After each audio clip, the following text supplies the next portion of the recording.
Bugün 14 Şubat. 14 Şubat size neyi hatırlatıyor? Aslında kimileri bugün çok kaygılanıyor ya da endişeli olabiliyor ya da acaba doğru hediyeyi aldım mı diye düşünüyor ya da bu hediyeyi beğenecek mi diye düşünüyor ya da gerçekten bir sevgilim olsaydı böyle bir hediye alırdım diye düşünenleriniz var. Ya da bizim ekipten de yakın bir zamanda sevgilisinden ayrılan bir arkadaşımız gibi o ayrıldığı arkadaşını ya da o zamanları mı düşünüyor? 14 Şubat herkesin kafasında başka bir kavrama işaret ediyor. Ama biz bugün baktığımızda acaba 14 Şubat ve 14 Şubat'ın bize hatırlattıkları şeyler neler olacak? Öncelikle 14 Şubat'la ilgili olarak baktığımızda bir dönüşüm ve değişim geçirdiğini görüyoruz. Yani bugünle ilgili olarak herkes birkaç şey söyleyecektir. Ben de kendi gördüğüm şekilde size birkaç şey söylemek istiyorum. Antik Roma'da bir pagan geleneği olarak Luper Salai Festivali ile başlıyor. Ama burada enteresan bir şey var. 14 ve 15 Şubat'ta kutlanırmış bir pagan geleneği olarak. Aşk ve bereket için özellikle keçi ve köpeğin kurban edildiğini biz okuyoruz bu festivalde. Ondan daha enteresan olan şey doğurganlığı hatırladıkları ve doğurganlığa kadınların kırbaçlanmasının iyi geldiğini düşündükleri ve ona inandıkları için ona göre kadınlara ciddi anlamda eziyet ediyorlar. Bu birinci aşama. Gerçekten çok vahşi bir şey. İkinci aşamada tabii ki bizim Valentinus ortaya çıkıyor. Aziz Valentinus. O ne yapıyor? Gerçekten aşka inanıyor. Sevgiye inanıyor. Hayatı oluşturan ya da insanları hayatta tutan en önemli şeyin aşk olduğunu, sevgi olduğunu düşünüyor. Dolayısıyla özellikle toplumda yasak diye düşünülen böyle aşkla, sevgiyle birbirine bağlanmış ama bir türlü evlenemeyen çiftlere yardım eden Valentinus. Ve Valentinus bu yaptığı hayır işinden dolayı, bu yaptığı harika şeyden dolayı suçlanıyor ve 14 Şubat'ta idam ediliyor. Aslında ondan sonra evet Orta Çağ'a geçiyoruz. Orta Çağ'da aynı Valentin daha sevilen, daha romantik, daha kıymeti bilinen bir hale geliyor. Belki de en güzel kutlandığı dönemler Orta Çağ'daki dönemleri olabilir. Arkasından da bugün geldiğimiz nokta.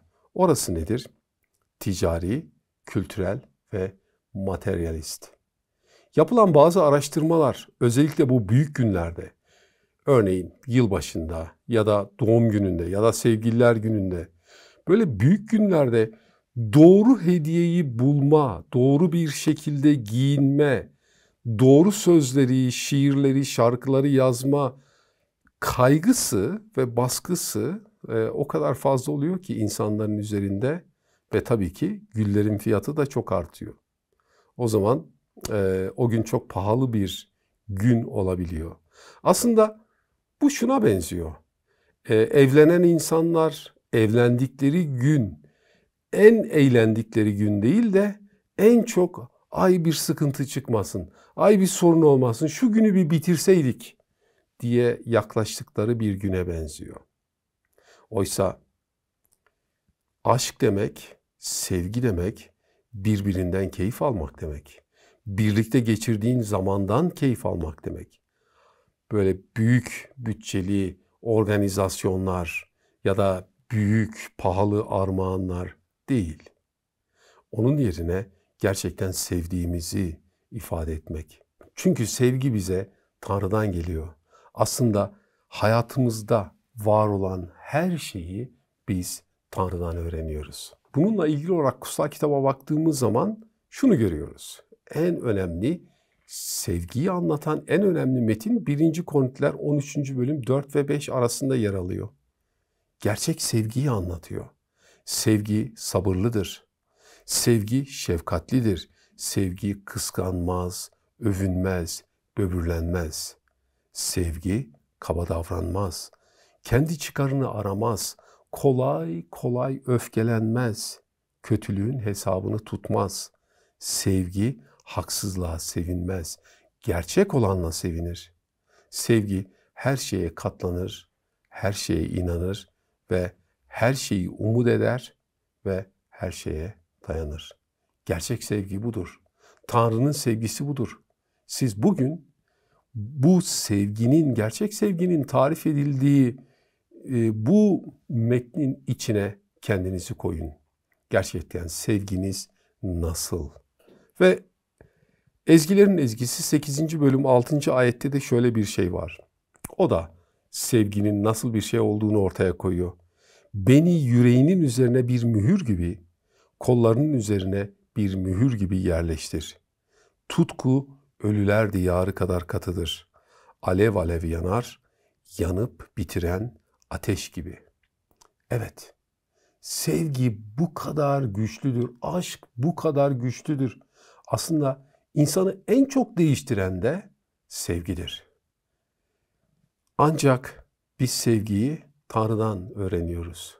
Daha biz günahkarken, bizim hiçbir şeyden haberimiz yokken o bizi sevdi.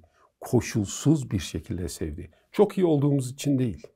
Ama sevdiği için bizimle birlikte oldu ve bize elini uzattı. Son bir nokta var. O da Süleyman'ın özdeyişleri 5. bölüm 18'deki söz. Şöyle söylüyor. Çeşmen bereketli olsun. Ve gençken evlendiğin karınla mutlu ol.